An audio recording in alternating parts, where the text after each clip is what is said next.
हाल ही में बिहार में मतदाता सूची के शुद्धिकरण का कार्य हुआ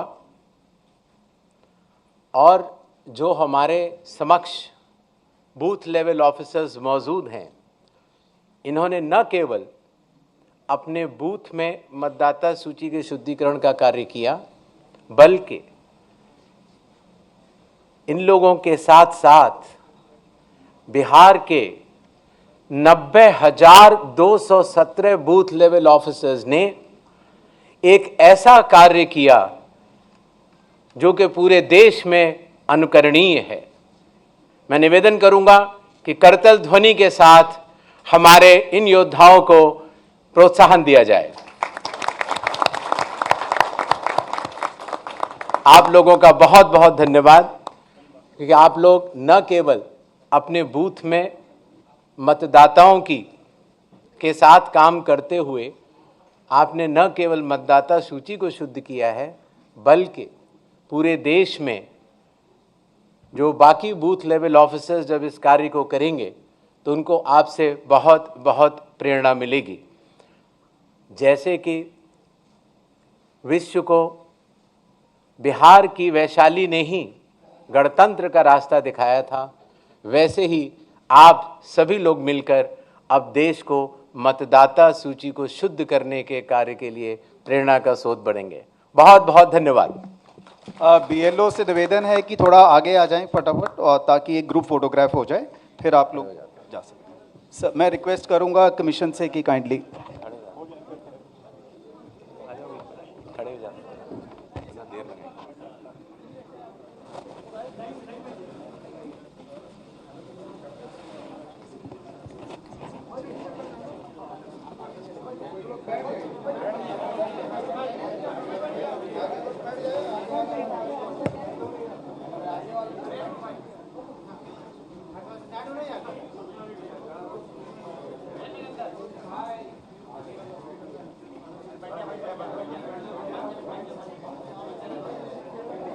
धन्यवाद।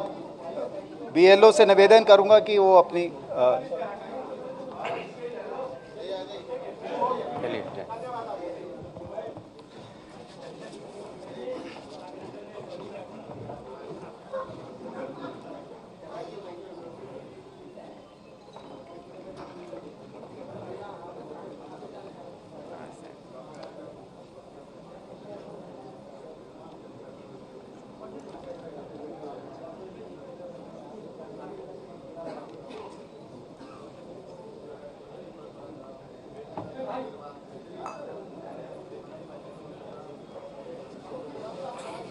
मैं माननीय chief election commissioner sir Shri Gyanesh Kumar ji से निवेदन करता हूं कि वो अपना वक्तव्य दें।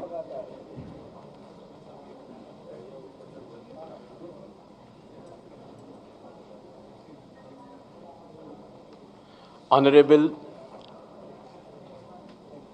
भारत के निर्वाचन आयुक्त डॉक्टर सुखबीर सिंह संधू जी, ऑनरेबल डॉक्टर विवेक जोशी, भारत के निर्वाचन आयुक्त, निर्वाचन आयोग के वरिष्ठ अधिकारियों की टीम, बिहार के chief electoral officer Shri Vinod Gunjiyal ji और बिहार की इस पावन भूमि के हमारे मीडिया सहकर्मी, हम सबसे पहले भारत के सभी मतदाता के अभिनंदन करतानी आ विशेष गहन पुनरीक्षण अभियान SIR के सफलतापूर्वक संपन्न करावे खातिर रउआ सभे के कोटि कोटि आभार आ धन्यवाद जतावत बानी। भारत निर्वाचन आयोग की तरफ से बिहार के सब मतदाता सभक अभिवादन करैत छी।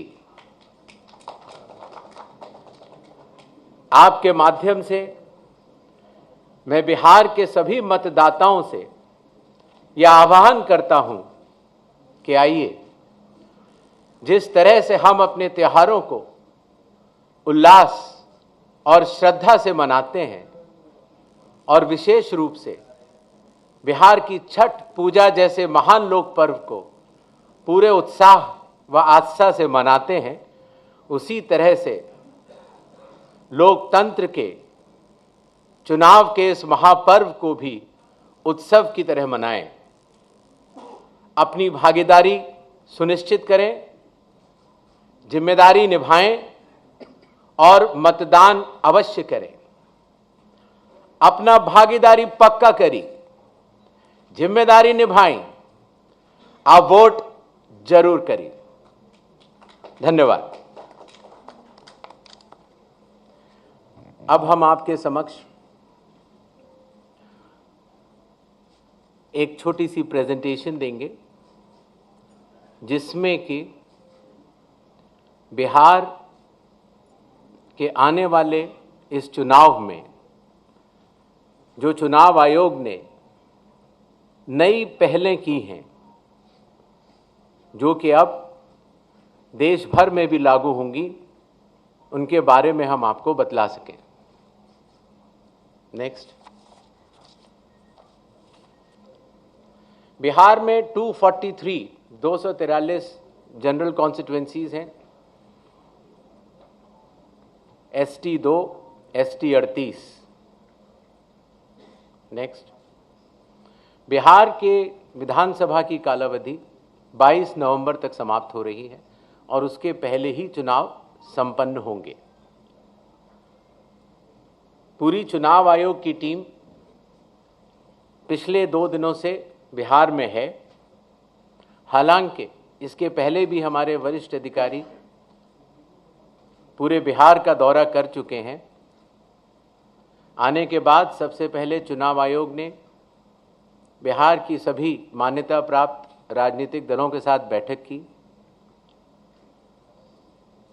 बिहार के सभी डीएम, एसपी, एसएसपीज, आईजी, डीआईजीज, कमिश्नर्स के साथ साथ सभी एनफोर्समेंट एजेंसीज के हेड और नोडल ऑफिसर्स के साथ भी मुख्य निर्वाचन अधिकारी Bihar, state police nodal officer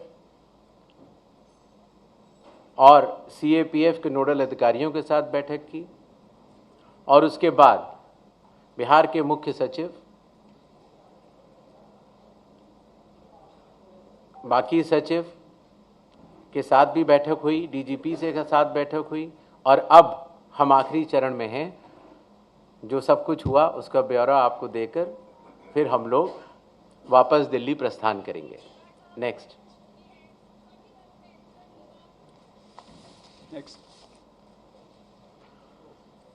Bihar से शुरू होने वाली कुछ पहलों में सबसे पहले परिशीलन, ट्रेनिंग। बूथ लेवल एजेंट्स की पहली बार चुनाव आयोग ने ट्रेनिंग की और बिहार के सभी बूथ लेवल एजेंट्स 1 की ट्रेनिंग कुछ माह पूर्व ही दिल्ली में संपन्न हुई। साथ ही साथ बूथ लेवल ऑफिसर्स की भी ट्रिपल आईडीएम में ट्रेनिंग हुई और अभी तक देश भर के लगभग 700 बूथ लेवल ऑफिसर्स और सुपरवाइजर्स की ट्रेनिंग पूरी की जा चुकी है। साधारण तौर से पुलिस ऑफिसर्स की ट्रेनिंग जिला या स्टेट में ही होती थी, लेकिन इस बार एक मानक के तौर पर उसको दिल्ली में भी ट्रेनिंग शुरू की गई। मतदाता सूची, इसमें सबसे बड़ी पहल रही विशेष गहन परीक्षण अर्थात स्पेशल इंटेंसिव रिवीजन। ये कार्य 24 जून 2025 से शुरू हुआ और कालावधि पूर्ण होने से पहले ही समयबद्ध तरीके से सभी मतदाताओं के सहयोग के साथ समाप्त हुआ। जो बूथ लेवल ऑफिसर्स, निर्वाचक पंजीयक अधिकारी जो इतनी मेहनत के साथ ये कार्य करते हैं, उनके मानसिक मोटिवेशन के लिए उनका रिन्यूमरेशन भी बढ़ाया गया। काफ़ी वर्षों के बाद ये पहली बार हुआ और ख़ास तौर से EROs और AEROs को पहली बार ऑनरेडियम देने की व्यवस्था की गई। पहले ये बात सुनने में आती थी कि वोटर कार्ड मिलने में बहुत देरी होती है, इसलिए चुनाव आयोग ने वोटर कार्ड के वितरण की हर चरण की एनालिसिस करते हुए अब उसको 15 दिन के अंदर हमारे मतदाता को मिल जाए ऐसी व्यवस्था की। बूथ लेवल ऑफिसर्स को जब वो मतदाता के पास जाएं तो मतदाता उनको सुगमता से पहचान पाएं, इसलिए बूथ लेवल ऑफिसर्स के लिए भी फोटो आईडी कार्ड्स शुरू किए गए। कंडक्ट ऑफ इलेक्शंस, विकास की गति के साथ चलते हुए हर जगह ये समस्या मतदाता लोग बताते थे कि कई बार जब लाइन में खड़े होते हैं तो मोबाइल की आवश्यकता पड़ती है। आजकल मोबाइल कोई नहीं छोड़ना चाहता, तो इसलिए बूथ के कमरे के ठीक बाहर मोबाइल जमा कर अपना वोट देने के बाद ठीक बाहर आएं और अपना मोबाइल ले जाएं। ऐसी व्यवस्था की ट्रायल की जा चुकी है पिछले बाई इलेक्शंस में और बिहार में ये पूरे राज्य में लागू होगा, सभी 90,000 पोलिंग बूथ पर।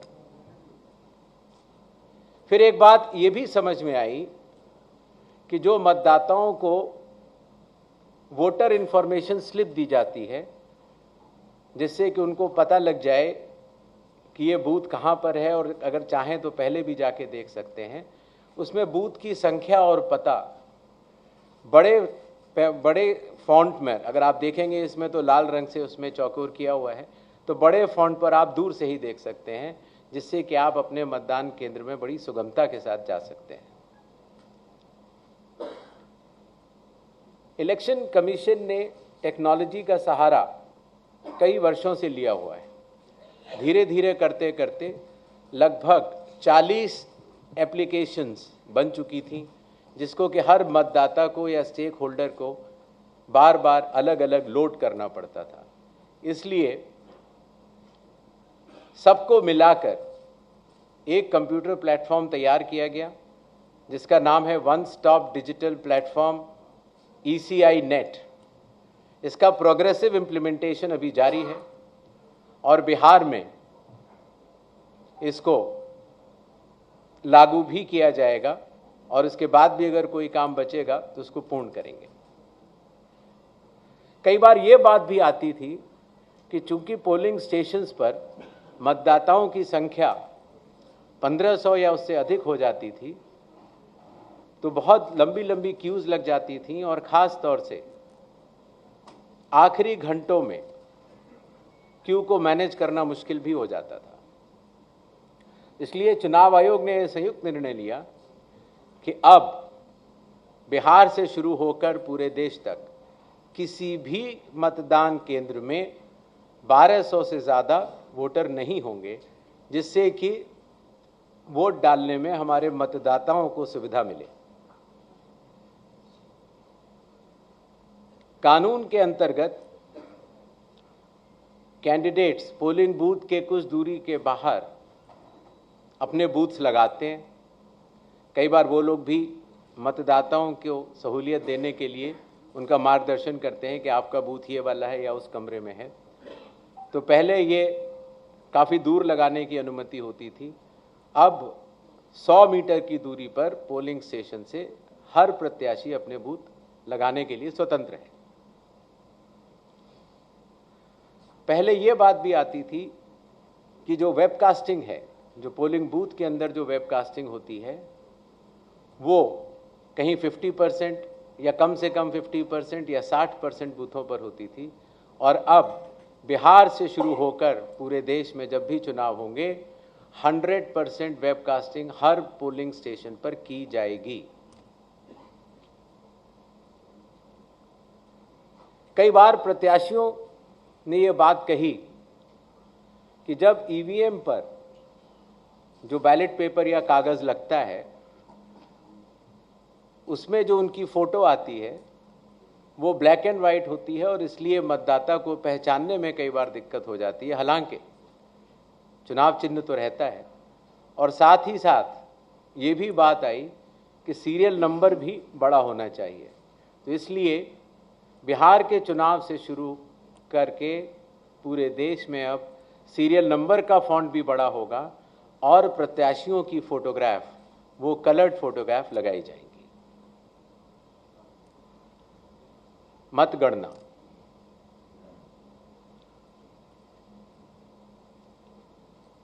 पहले जब वोट्स की काउंटिंग होती थी तो अगर फॉर्म 17C, जिसके बारे में आपको बाद में आगे बताऊंगा, अगर उसमें जो प्रिसाइडिंग ऑफिसर पोलिंग एजेंट्स को देते हैं और ईवीएम की काउंटिंग यूनिट में अगर कोई भी मिसमैच होगा तो ऐसी सभी वीवीपैट की गिनती पूर्णतः की जाएगी। इसी तरीके से पोस्टल बैलेट्स की गिनती भी ईवीएम के आखिरी 2 राउंड से पहले पूर्ण करना अनिवार्य होगा और ईवीएम के आखिरी 2 राउंड उसके बाद ही शुरू होंगे। नेक्स्ट, और सबसे बड़ी बात, जब चुनाव खत्म हो जाता है तो उसके बाद हमारे सारे मीडिया कर्मी और काफ़ी लोग ये जानना चाहते हैं कि कितने वोटर्स थे, कितने लोगों ने वोट किया, कितनी महिलाओं ने वोट किया। ये सारा डिटेल इंडेक्स कार्ड में अवेलेबल होता था और पहले हम इसको अलग से लेकर फिर चुनाव के समाप्त होने के बाद काफ़ी दिन लग जाते थे इसको इकट्ठा करने में, उसके बाद हम इसको वेबसाइट में डालते थे। और अब चूँकि धीरे धीरे ECI नेट का प्रोग्रेसिव इम्प्लीमेंटेशन हो रहा है, इसलिए ये डिजिटल इंडेक्स कार्ड्स चुनाव खत्म होने के कुछ दिनों के भीतर ही आप सभी को देखने को मिलेंगे। ये था छोटा सा एक ब्यौरा जो बिहार अब पूरे देश को राह दिखाने जा रहा है। 17 नए इनिशिएटिव्स जो कि बिहार में सफलतापूर्वक कुछ लागू हो चुके हैं और कुछ कंडक्ट ऑफ इलेक्शंस में लागू होंगे और कुछ काउंटिंग में लागू होंगे। इसके पहले कि हम लोग सवाल जवाब का दौर शुरू करें, कुछ चीज़ें मैं आपको बतलाना चाहता हूं। भारत में चुनाव संविधान, लोक प्रतिनिधित्व कानून और रूल्स के अंतर्गत होते हैं। दुनिया की सबसे बड़ी चुनावी व्यवस्था है भारत के चुनाव और भारत का चुनाव आयोग, और ये व्यवस्था कई चरणों में बटी हुई है। जैसे आपने देखा, मतदान केंद्र स्तर पर बूथ लेवल ऑफिसर, उनके ऊपर इलेक्टोरल रजिस्ट्रेशन ऑफिसर अर्थात ERO अर्थात निर्वाचक पंजीकरण अधिकारी, जो कि SDM स्तर के होते हैं। जो मतदाता सूची होती है उसको बनाने की जिम्मेदारी EROs की होती है। बिहार के 243 हर विधानसभा में एक ERO होता है और उन्होंने मिलकर BLOs के साथ मिलकर 243 EROs, 90,217 BLOs ने मिलकर काफ़ी वर्षों के बाद, लगभग 22 वर्षों के बाद, मतदाता सूची के शुद्धिकरण का कार्य किया। अगर ERO के निर्णय में किसी का मत, किसी का नाम अगर वोटर लिस्ट में ना आ पाए या किसी गलत आदमी का नाम आ जाए तो इसके ऊपर डीएम के पास अपील होती है, और अगर डीएम के डिसीजन में अगर कोई भी त्रुटि किसी भी मतदाता को लगती है तो उसकी अपील चीफ इलेक्टोरल ऑफिसर के पास होती है। तो इस तरह से विकेंद्रीकृत वैधानिक अधिकारियों के तहत मतदाता सूची बनाई जाती है। इसी तरीके से जब चुनाव होते हैं तो चुनाव आयोग हर विधानसभा के लिए एक रिटर्निंग ऑफिसर को नियुक्त करता है, जिसका कार्य होता है अपने विधानसभा में चुनाव कराना, और जो भी उसका रिजल्ट आता है वो रिटर्निंग ऑफिसर प्रख्यापित भी करते हैं और चुनाव आयोग के निर्देशों का और कानून का अक्षरश पालन करते हैं। ये बात मैंने आपको इसलिए बताई कि भारत के चुनाव दो भागों में बटे हुए हैं, एक मतदाता सूची को बनाना और दूसरा चुनाव कराना, और दोनों में विकेंद्रीकृत वैधानिक अधिकार दिए गए ईआरओज और रिटर्निंग ऑफिसर होते हैं, और वो चुनाव आयोग द्वारा दिए गए निर्देशों का पालन करते हैं, और अगर उनके पालन में कहीं भी त्रुटि हो तो चुनाव आयोग उनको सुपरवाइज, डायरेक्ट और कंट्रोल भी करता है। इन छोटे शब्दों के साथ मेरे ख्याल से मैंने आपको चुनाव के बारे में कुछ ज़रूर बताया, और I think we can open the धन्यवाद सर। अभी हम अपना क्वेश्चन एंड आंसर सेशन शुरू करेंगे। एक आपसे रिक्वेस्ट ये है कि आज के क्वेश्चंस आप केवल बिहार असेंबली इलेक्शंस तक ही सीमित रखिएगा, ताकि जो जानकारी आपको चाहिए वो उसका समय रहे साहब के पास उस की जानकारी देने के लिए। आप kindly raise your hands, madam आएंगी आपके साथ माइक पे, आपका क्वेश्चन लेंगी। हम पहले 5 क्वेश्चन लेंगे, फिर उसके बाद फिर 5 क्वेश्चन, इस तरह चलेंगे। मैडम दीजिए इधर।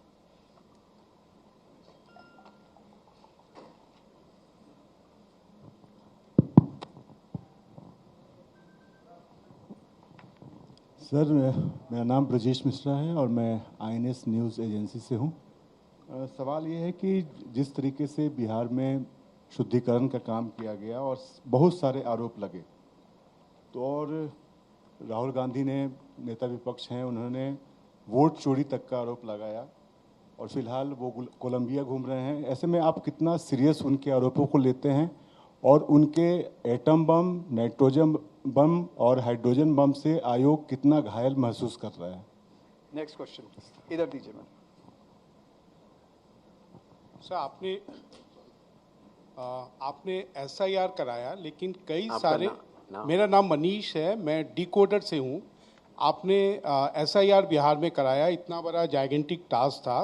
कई सारे इलेक्शन एक्सपर्ट्स, एनालिस्ट, जिसमें आपके फॉर्मर सीईसी हैं, उन्होंने कहा कि ये जो पूरा एक्सरसाइज है, इतने बड़ा एक्सरसाइज इलेक्शन बाउंड स्टेट में 4 महीने पहले कराना, ये इलेक्शन कमीशन का इनकम्पिटेंस है, उन्होंने ऑन रिकॉर्ड कहा।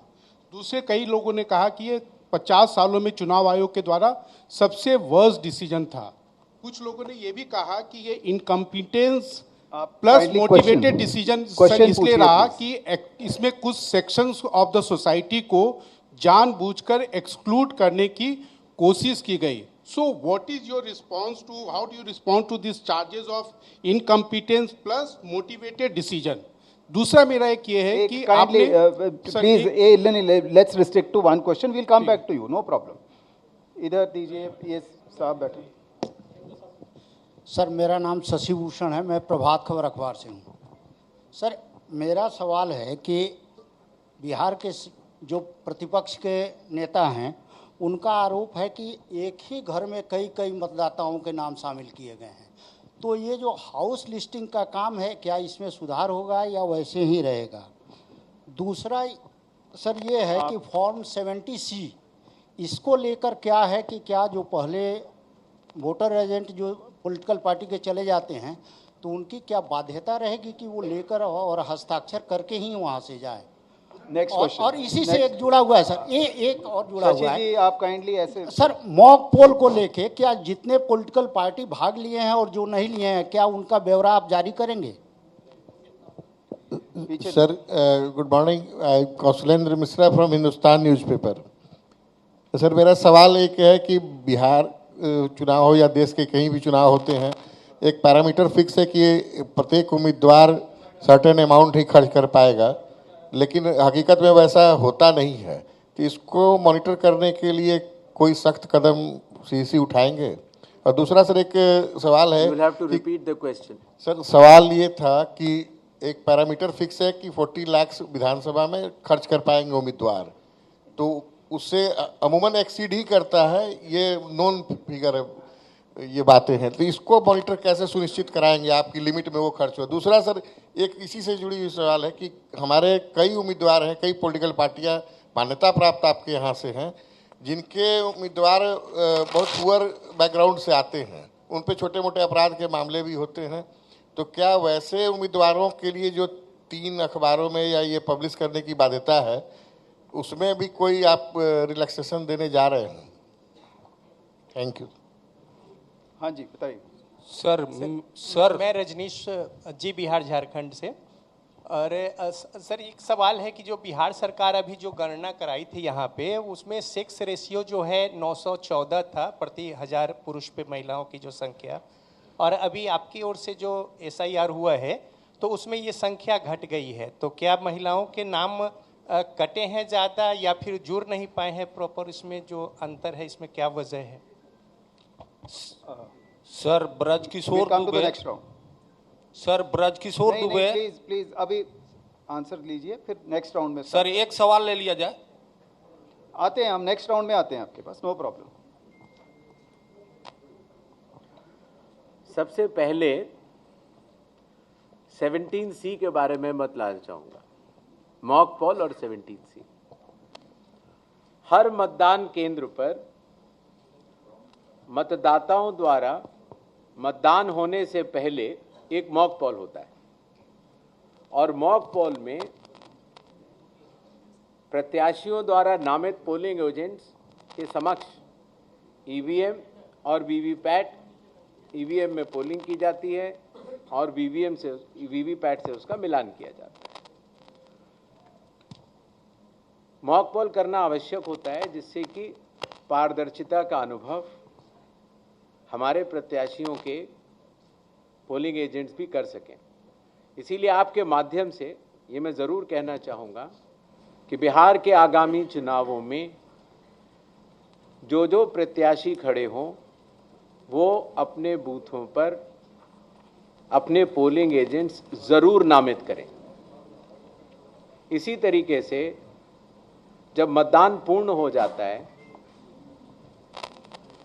तो कानून के अंतर्गत उस समय जो पोलिंग एजेंट्स उपस्थित होते हैं, प्रिसाइडिंग ऑफिसर EVM में देखते हैं कि टोटल कितने वोट पड़े, और वो फॉर्म 17C में भरने के बाद उन पोलिंग एजेंट्स को देते हैं जो कि वहाँ उपस्थित होते हैं। तो आपके माध्यम से आगामी प्रत्याशियों को भी मैं ये कहना चाहूँगा कि अपने पोलिंग एजेंट्स को मतदान शुरू होने से पहले पहुँचें, मॉक पोल अपने आंखों के सामने देखें, और उसी तरीके से मतदान पूर्ण होने पर प्रिसाइडिंग ऑफिसर से अपना फॉर्म 17C लेकर आएं।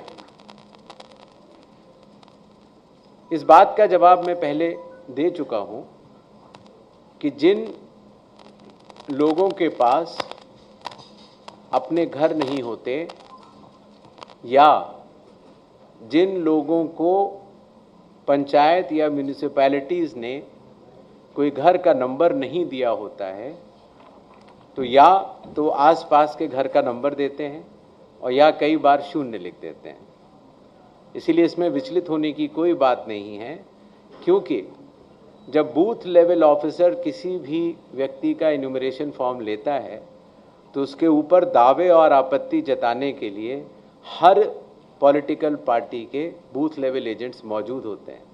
और मुझे आपको बताते हुए बड़ी खुशी हो रही है कि बिहार एक ऐसा राज्य है जहां पर 1,60,000 से भी ज़्यादा बूथ लेवल एजेंट्स राजनीतिक दलों ने नामित किए। जहां तक स्पेशल इंटेंसिव रिवीजन चुनाव के पहले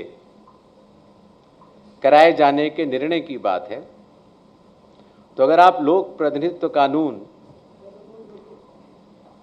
के हिसाब से अगर चलेंगे तो रिवीजन हर चुनाव के पहले चुनाव आयोग को कराना लॉफुल है और लॉ के अंतर्गत कराना ही होता है। किसी का ये कहना कि रिवीजन चुनाव के बाद होना चाहिए, वो न्याय संगत नहीं है। एक और विषय आया कि जब हमारे बूथ लेवल ऑफिसर्स ने घर घर जाकर मतगणना के फॉर्म्स की भरवाई की और ड्राफ्ट सूची में जिन लोगों का नाम आया 1 अगस्त 2025 को, और उसके बाद सभी राजनीतिक दलों को, सभी बूथ लेवल एजेंट्स को 1 अगस्त से लेकर पहले 1 सितंबर तक अपने दावे और आपत्ति, अर्थात अगर किसी का नाम छूट गया है तो बताने की पूर्ण स्वतंत्रता थी। अखबारों में ऐड दिए गए, और इसी तरीके से अगर किसी अयोग्य आदमी का नाम अंदर चला गया है तो फॉर्म 7 भरने के बाद उसका नाम कटवाने की अर्जी देने के लिए कहा गया। ये कार्य 1 सितंबर को पूर्ण हुआ। चूंकि शायद और वास्तव में हमारे बूथ लेवल ऑफिसर्स ने काफ़ी अच्छा काम किया था, तो बहुत अधिक न तो दावे आए न आपत्तियां आईं, और अगर आईं भी तो लोगों ने अपना नाम कटवाने के लिए दी, शायद क्योंकि उन्हें तब तक इस बात का काफ़ी अवेयरनेस हो चुकी थी कि आपका वोट सिर्फ एक जगह होना चाहिए, किसी एक असेंबली कॉन्स्टिट्यूंसी में ही हो सकता है। 1 सितंबर के बाद नॉमिनेशन के लास्ट दिन से 10 दिन पहले तक अभी भी समय मौजूद है। अगर किसी भी व्यक्ति को, किसी भी राजनीतिक दल को ये लगता है कि कोई योग्य मतदाता छूट गया है या किसी अयोग्य मतदाता का नाम मतदाता सूची में है, तो वो अपने दावे और आपत्ति जारी कर सकता है, और उनके द्वारा मिले हुए दावे और आपत्तियां ERO लेवल पर उनका निस्तारण किया जाएगा, और नॉमिनेशन का प्रोसेस खत्म होने के बाद चुनाव खत्म होने तक फिर वो सूची फ्रीज हो जाती है। अभी समय बाकी है। जहां तक खर्च की लिमिट की बात है, खर्च की लिमिट के इंस्ट्रक्शंस चुनाव आयोग द्वारा जारी किए जा चुके हैं। हर जिले में एक एक्सपेंडिचर ऑब्जर्वर की भी नियुक्ति की गई है, जो कि राजस्व सर्विसेज से होंगे और वो एक्सपेंडिचर का लेखा ब्यौरा रखेंगे। क्रिमिनल रिकॉर्ड के लिए कोई छोटा बड़ा नहीं है। आप कैसे भी प्रत्याशी हों, कमीशन के निर्देशों के अनुसार जो भी प्रक्रिया का पालन करना है आपको अखबार में बताना है या पब्लिक को बताना है कि ये क्रिमिनल रिकॉर्ड है, वो बताना अनिवार्य है।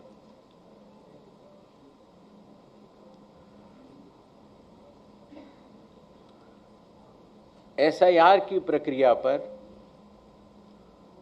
हालांकि सोशल मीडिया पर कुछ बातें कही ज़रूर गईं, लेकिन एक ये बात भी सत्य है कि बिहार के लगभग 7 करोड़ 42 लाख मतदाताओं ने इसका स्वागत भी किया है और बढ़ चढ़कर हिस्सा लिया है। इसीलिए आपके माध्यम से बिहार के सभी मतदाताओं का मैं बहुत बहुत धन्यवाद भी करना चाहता हूँ। नेक्स्ट इधर दीजिए, वो पीछे दीजिए। हाँ, नमस्ते। मेरा नाम पुष्य मित्र है, मैं इंडिया टुडे से हूँ। मैं ये जानने में मतलब मेरी रुचि रही जब फाइनल ड्राफ्ट रोल आ गया कि क्या बिहार में एसआईआर के बाद कुछ विदेशी नागरिक ऐसे मिले जिन्होंने अपना वोटर आईडी बना रखा था, लेकिन मुझे ये जानकारी किसी भी प्रेस रिलीज में नहीं मिली, पूछने पर भी नहीं मिली। क्या कुछ विदेशी नागरिक मिले हैं? क्योंकि ये बड़ा मुद्दा बिहार के चुनाव में बनता नजर आ रहा है। खास तौर पर बड़े नेता आके यहाँ कहते हैं कि घुसपैठियों को हटाने के लिए एसआईआर किया गया है। तो दो सवाल हैं, क्या घुसपैठियों को हटाने के लिए एसआईआर हुआ था और क्या घुसपैठिए मिले? Thank you. इधर दीजिए ब्रजकिशोर दुबे, दैनिक भास्कर से। सर, हमारा ये 2 पॉइंट पर सवाल है कि एसआईआर के दौरान विदेशी मतदाता कितने मिले बिहार में। दूसरा सवाल है सर कि इसमें कि कब तक और कितने लोगों को वोटर कार्ड जारी किया जाएगा। Next question please. मैडम वो पीछे लीजिए।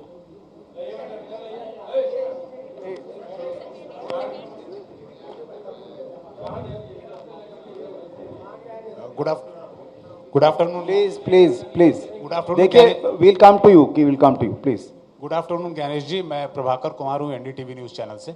मेरे 2 सवाल हैं छोटे से। पहला तो एक पॉलिटिकल गुट ने आपसे एक फेज़ में चुनाव की बात की है, उसके अपने रीज़न दिए उन्होंने, और दूसरों ने 2 फेज़ में बात की है। उस पर इलेक्शन कमीशन क्या सोचता है? दूसरा, एक पर्टिकुलर नेशनल पॉलिटिकल पार्टी ने आपसे निवेदन किया है कि महिलाओं को बुर्का में चुनाव बूथ पे ना जाने दिया जाए, अगर वो जाएं तो उन्हें उनका बुर्का हटा के चेक करना चाहिए। ऐसी आपके पास रिक्वेस्ट आई थी कल आपकी मीटिंग में। तो क्योंकि ये मामला सेंसिटिव है, इस पर हम चुनाव आयोग क्या सोचता है वो जानना चाहेंगे। Will come to it. ये इधर दीजिए। Anirban from Hindustan Times. Sir, 2 सवाल है। अभी सुप्रीम कोर्ट का एक निर्णय आया है, उसमें आधार कार्ड को लागू करने के लिए कहा गया है among the 11 documents, apart from the 11 documents. ये क्या इलेक्शन कमीशन जब पैन इंडिया एसआईआर करेगी तो Aadhaar will be one of the documents included? And few political parties have also demanded that 3.66 lakh people deleted from the final rolls, they should be published in the public domain. So will the commission do it? वो पीछे दे दीजिए, पीछे वो हाथ खड़ा किया।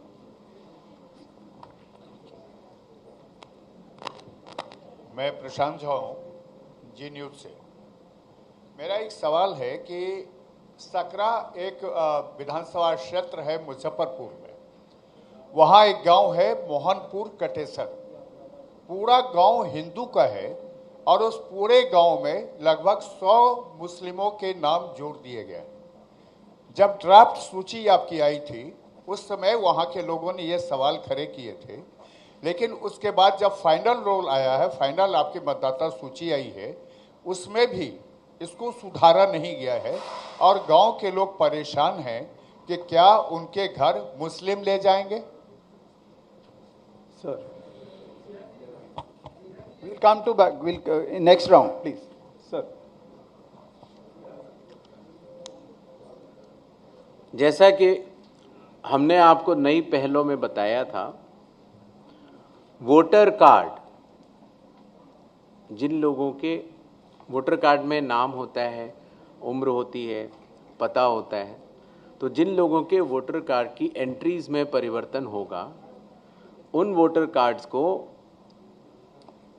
सूची final होने के 15 दिन के भीतर भिजवा दिया जाएगा। जहाँ तक 1, 2 या 3 फेज चुनावों की बात है, हम लोगों ने राजनीतिक दलों की बातें सुनी, सबके प्रॉस एंड कॉन्स हैं और चुनाव आयोग इस विषय पर जल्दी ही निर्णय लेगा। जहां तक वोटर आइडेंटिफिकेशन का बात है, उसके ऊपर चुनाव आयोग के पूर्व में ही निर्गत आदेश हैं कि वोटर का आइडेंटिफिकेशन चाहे कोई भी हो, उसका किस तरीके से करना है, उन्हीं आदेशों के तहत वोटर आइडेंटिफिकेशन किया जाएगा। आधार, मेरे ख्याल से आप सब लोगों ने इन्यूमरेशन फॉर्म भरा होगा, भरा था कि नहीं? तो इन्यूमरेशन फॉर्म में ही चुनाव आयोग ने आधार कार्ड मांगा था। आधार एक्ट के तहत भी और लोक प्रतिनिधित्व कानून 1950 की धारा 26 के तहत भी आधार नंबर देना अनिवार्य नहीं होता, वो ऑप्शनल होता है। आधार का जो होल्डर होता है उसके ऊपर निर्भर करता है। आधार कार्ड आधार एक्ट के तहत भी न तो जहां आप रहते हैं उसका प्रमाण होता है और न नागरिकता का प्रमाण होता है। ये सेक्शन 9 आधार एक्ट का इस विषय में स्पष्ट है। अगर आपने किसी ने भी 2023 के बाद अगर अपना आधार बनवाया हो या 2023 के बाद अगर आपने डाउनलोड किया हो, तो आधार कार्ड स्वयं माननीय सुप्रीम कोर्ट के कई आदेशों के अंतर्गत यह भी कहता है कि आधार कार्ड जन्म तिथि का प्रमाण नहीं है। अर्थात सुप्रीम कोर्ट के आदेश के अनुसार और आधार एक्ट के तहत आधार न तो जन्म तिथि का प्रमाण माना जा सकता है, न आपके रहने की जगह का प्रमाण माना जा सकता है और न नागरिकता का प्रमाण माना जा सकता है। माननीय सुप्रीम कोर्ट ने ये ज़रूर कहा और हम उस आदेशों का पालन भी कर रहे हैं कि आधार कार्ड लेना चाहिए। हम भी आधार कार्ड इन्यूमरेशन फॉर्म में भी ले रहे थे और अभी भी ले रहे हैं, और जो 11 डॉक्यूमेंट्स थे उसमें वो 12वां हो तो भी ठीक है। लेकिन यह बात सुप्रीम कोर्ट ने भी अपने आदेश में कही है कि आधार कार्ड नागरिकता का प्रमाण नहीं होगा। संविधान के अनुच्छेद 324 के तहत चुनाव आयोग भारत में मतदाता सूची तैयार करता है, विधानसभा चुनाव के लिए भी और लोकसभा चुनावों के लिए। और संविधान के अनुच्छेद 326 के अनुसार किसी भी मतदाता की पात्रता की पहली शर्त है कि वो भारत का नागरिक हो, उस बूथ के आसपास का निवासी हो और 18 वर्ष के ऊपर। तो 18 वर्ष के ऊपर की आयु का प्रमाण आधार नहीं होता। जिस इलाके में आप रहते हैं, जहां आपकी रिहाइश है, जो पता आपका आधार कार्ड में लिखा होता है, वो आधार एक्ट के अनुसार वो उसका प्रमाण नहीं होता। आधार एक्ट का सेक्शन 9 ये कहता है कि आधार नागरिकता का प्रमाण नहीं है। आधार पहचान का प्रमाण है और पहचान भी आवश्यक है कि आप हैं, और आधार आवश्यक भी है पहचान के लिए। इसीलिए माननीय सुप्रीम कोर्टों के आदेशों के तहत और आधार एक्ट के तहत जो भी मतदाता अपना आधार देगा वो चुनाव आयोग स्वीकार करेगा। लेकिन पात्रता, चूँकि माननीय सुप्रीम कोर्ट ने भी कहा है कि वो नागरिकता का प्रमाण नहीं है, पात्रता के लिए अन्य दस्तावेजों की आवश्यकता पड़ सकती है। जहाँ तक मोहनपुर गांव में एक विषय भाई ने रेज़ किया था, तो मैं सीईओ बिहार से कहना चाहूँगा कि इसकी जांच करवा लें कि इसकी सत्यता क्या है, और जो भी पारदर्शी तरीके से उस सत्यता का क्रियान्वयन हो सकता है उसको समय परिधि के भीतर कर दें, नॉमिनेशन के 10 दिन से पहले। एक और विषय आया कि कितने नाम कटे। जितने भी नाम कटे आप सबको पता है। हर ईआरओ ने जब अपनी विधानसभा की सूची शुद्ध की और उसके बाद क्लेम्स एंड ऑब्जेक्शंस का पीरियड रहा, और उसके बाद 1 सितंबर से 30 सितंबर तक वेरिफिकेशन का पीरियड रहा। पूरे प्रदेश में लगभग पहले 65 लाख और अब 3.66 लाख नाम कटे हैं, जो कि अयोग्य मतदाताओं के हैं। और ये अयोग्यता ईआरओ के अनुसार, चूँकि ऐसे मतदाता अपात्र थे, एलिजिबल नहीं थे, उनके काटे गए। और इनके ऊपर अपील जिला मजिस्ट्रेट के पास अभी भी उपलब्ध है। अगर किसी को भी शिकायत हो तो वो जिला मजिस्ट्रेट के पास अपील कर सकता है। जहाँ तक इनकी सूचियों की बात है, आप सब ने देखा होगा कि जिला कलेक्टर के स्तर पर हर राजनीतिक पार्टी के जिला अध्यक्षों को वह सूची सबके सामने खुले तौर पर उनके खुद के टेस्टिमोनियल्स हैं दे दी गई है, और आशा है कि वो लोग जांच करेंगे और अगर इसमें कोई भी त्रुटि हो तो वो कंसर्न्ड ईआरओ को बतलाकर उसमें शुद्धिकरण करवाएंगे।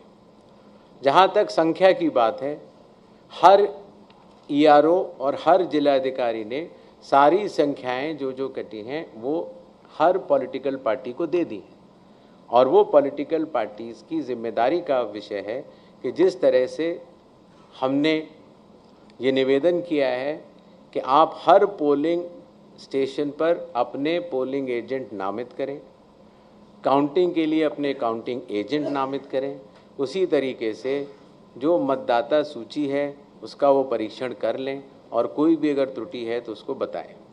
जो मतदाता सूची में नाम कटे हैं वो सब मिला के, अर्थात मृतकों के भी हैं, जो भारत के नागरिक नहीं हैं उनके भी हैं, जो एक जैसा से कई ज़्यादा जगह अपने वोट बनवा चुके हैं, जिनका सिर्फ एक ही जगह होना चाहिए था, उनके नाम भी हैं, और जो स्थायी रूप से प्रवास कर चुके हैं उनका नाम भी है। Next. Just a minute madam, नहीं ऐसे मत कीजिए प्लीज, ऐसे नहीं, ऐसे मैं आता हूँ आपके पास आता हूँ, प्लीज बैठिए। प्रणाम सर। मैं हर ईआरओ के पास से वो डेटा मिलता है। मैंने आपको बताया था कि जिस तरीके से मतदाता सूची तैयार करने की जिम्मेदारी ईआरओ की होती है, तो ये सवाल हर विधानसभा क्षेत्र में हर ईआरओ और हर जिले का हर जिला कलेक्टर जानता है। Since the commission has to take a flight right away, I think. प्रणाम सर, मैं Raman Shukla Thank you so much. से।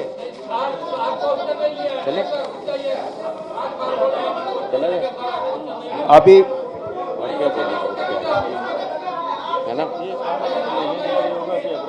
चलिए एक पांच प्लीज अच्छा आप बताइए, काइंडली देखिए केओस मत, आप बताइए, मैं सर रमन शुक्ला दैनिक जागरण से। मैडम ये साहब को दे दो।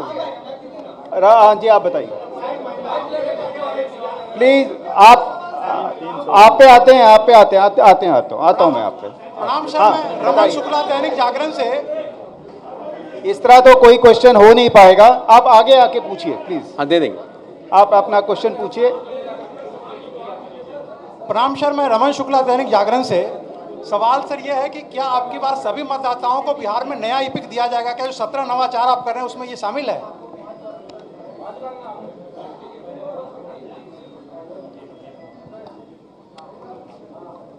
सर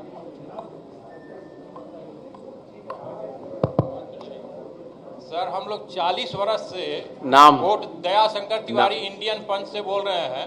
40 वर्ष से हम वोट दे रहे हैं और देख रहे हैं कि इलेक्शन में सुधार।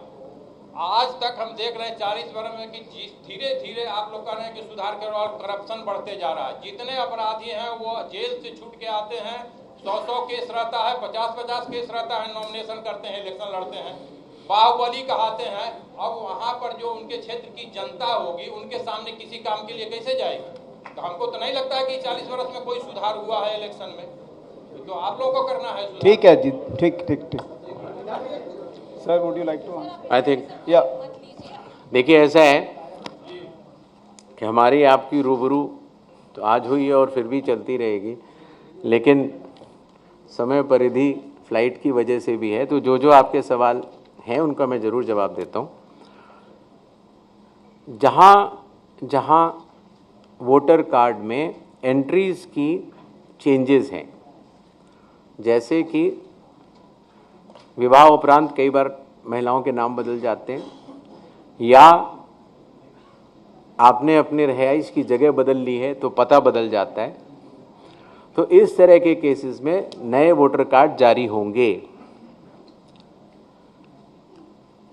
जहां तक जेल के अपराधियों की बात है,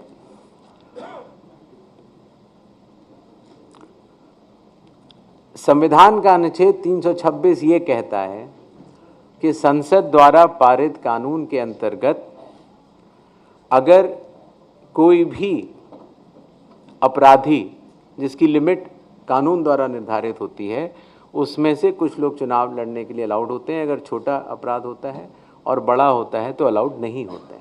तो उस कानून के अनुपालन में ही चुनाव आयोग ये निर्धारित करता है कि कौन चुनाव लड़ सकता है और कौन नहीं। एक विषय पूछा गया कि महिलाओं की संख्या के बारे में, तो जो इन्यूमरेशन का प्रोसेस है उसमें इन्यूमरेशन फॉर्म सभी को दिए गए, चाहे वो हमारी सम्मानित महिलाएं हों, चाहे वो हमारे सम्मानित पुरुष हों। और आज भी अभी भी अगर किसी भी मतदाता, चाहे वो महिला हो या पुरुष हो, अगर उनका नाम या तो छूट गया है या अयोग्य किसी भी व्यक्ति का नाम आ गया है, तो नॉमिनेशन की तारीख से 10 दिन पहले अगर आप ERO को फॉर्म 7 या फॉर्म 6 भरेंगे तो उसमें सुधार किए जाने की अभी भी गुंजाइश है।